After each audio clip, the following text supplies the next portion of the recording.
Yun! Magandang umaga. Time check 7:03. So destination namin Tanyakan River pa rin. So medyo nabitin kami sa swimming tsaka sa konting inom. Try namin mamaya doon. So nauna na kami. Sina Jury susunod mamaya. So magre-reserve na kami ng slot namin doon. Tsaka para makapwesto na rin. Ayun, so makikita rin pala kami ng Batasan Bikers Club. So si Henry Pops nandun na yata sila. So tatlo lang kami, si Mike, si Atong. Rock and roll.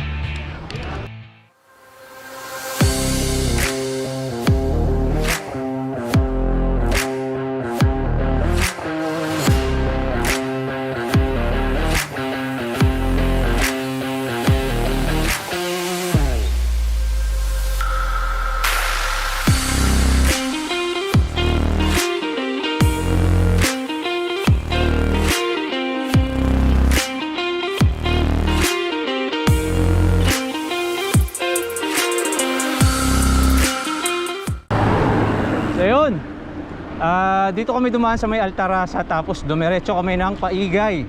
Yung usual na ruta namin pagka nagno-norte kami. So para medyo langhap kami ng sariwang hangin. At mamaya siguro baka kumain kami ng konti. Kasi nalalambot na eh.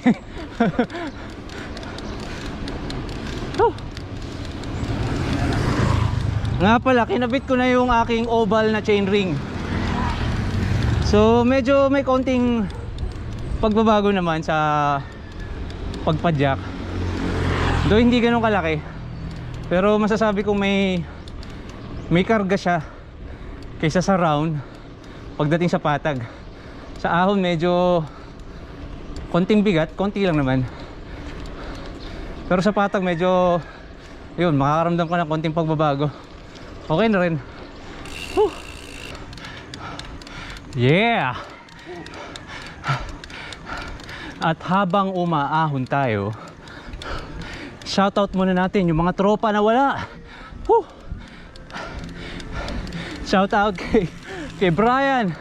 Happy birthday bro. Mabuhay ka hanggat gusto mo. Long live. Shoutout din sa Batasan's Biker Club. Camp Kusina. Always. Siyempre, Madjakers. Bisikleta Patrol. Salamat. Salamat sa raffle. Salamat sa paraffle natin. Nag-enjoy kami lahat doon. Yun, so tapos nang mamalengke si Atong. So bumili siya ng tilapia, talong, at saka kung ano-ano pa. At eto, hanap na kami ng makakainan.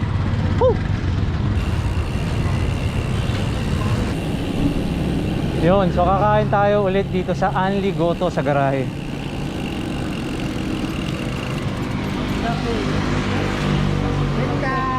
Break time po. Doon tayo sa loob.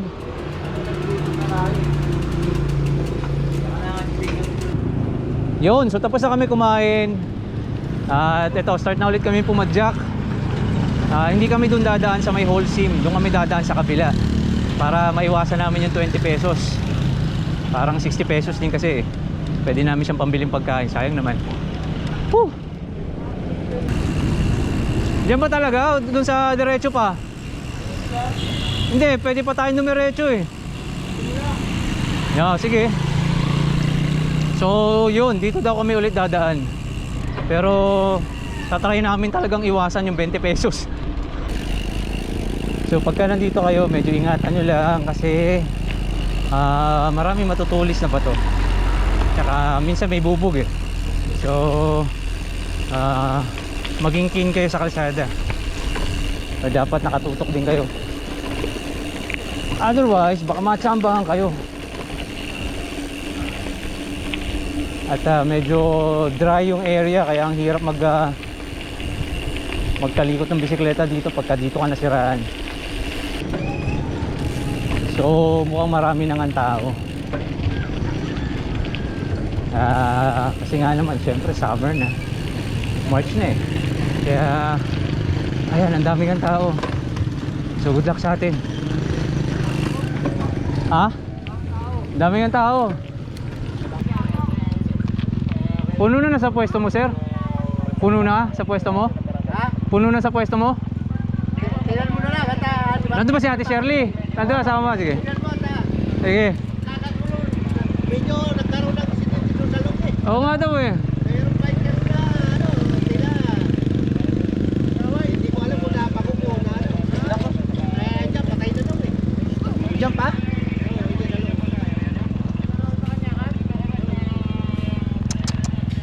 Punta ka na kayo, hintayin ko siya itong. Sige. Sige, dumiretso na natin ito. Sige. So yun, meron daw aksidente. Isang biker or rider. Hindi ko maalala. So na-aksidente daw. Hopefully sana okay naman. Walang nangyaring masama. Pero putya, ang dami ng tao. Ay, pinabili.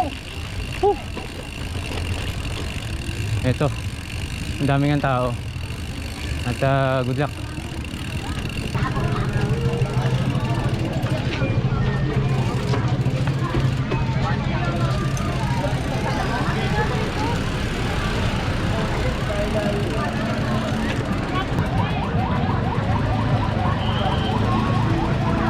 So kita nyo naman, sobrang daming tao. Hindi na namin alam kung saan kami pwesto. Kasi yung usapan, dito kami kay Kuya Rogelio, dito sa dati namin pinwestuhan, pero puno na. So hinahanap ko yung mga Batasan Bikers Club. Kung nasaan na sila. Ito pala si Henry Pops.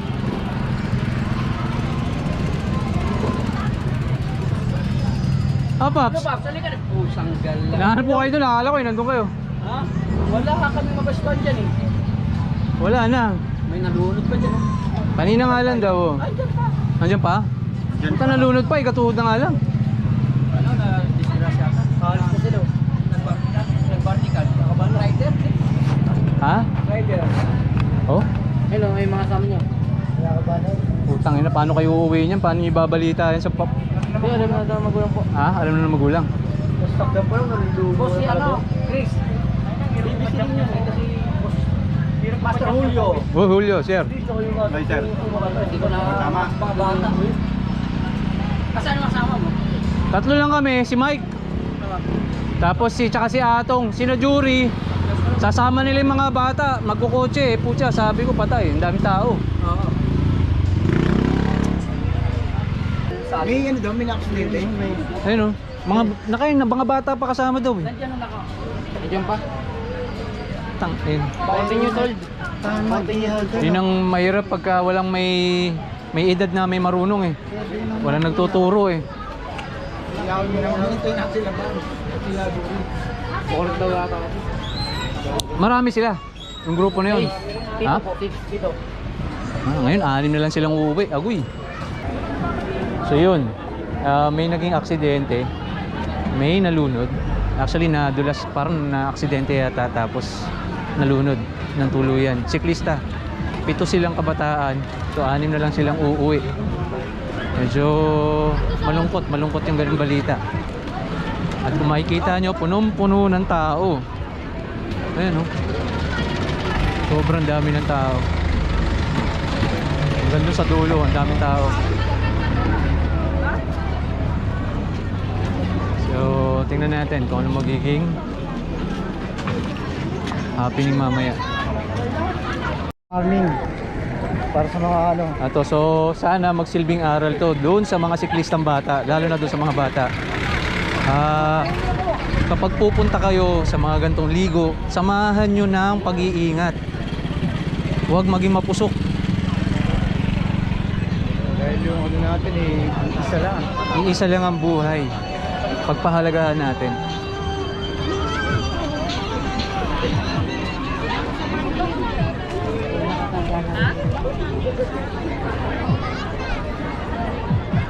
So ito yung pamilya ng bata, tsaka yung mga siklista. Ayan. So Kung makikita nyo, nag-iiyakan. Mga bata pa talaga itong mga to. Liliit pa.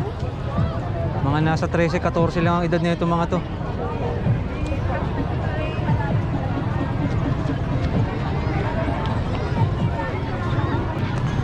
Yun. So dapat doon sa mga batang nagbabike, doble ingat po tayo. Ingatan natin yung sarili natin. Huwag masyadong maligalig.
So yun, para sa mga pupunta, kahit sa Holcim or hindi yung daan nyo, automatic may 20 pesos per head. At kung nagbabala kayo pumunta ng weekend, good luck sa inyo. Ang daming tao, nakita nyo naman kanina sa video. Sobrang dami. Kaya kung pupunta kayo dito weekdays, para sulit. Kaya lang medyo sobrang dumi niya ngayon. Daming kalat. Well, expected na yun kasi sobrang daming ng tao. Woo! Dito na namin tatapusin tong video na to. Shoutout sa inyo lahat at ride safe. Yeah!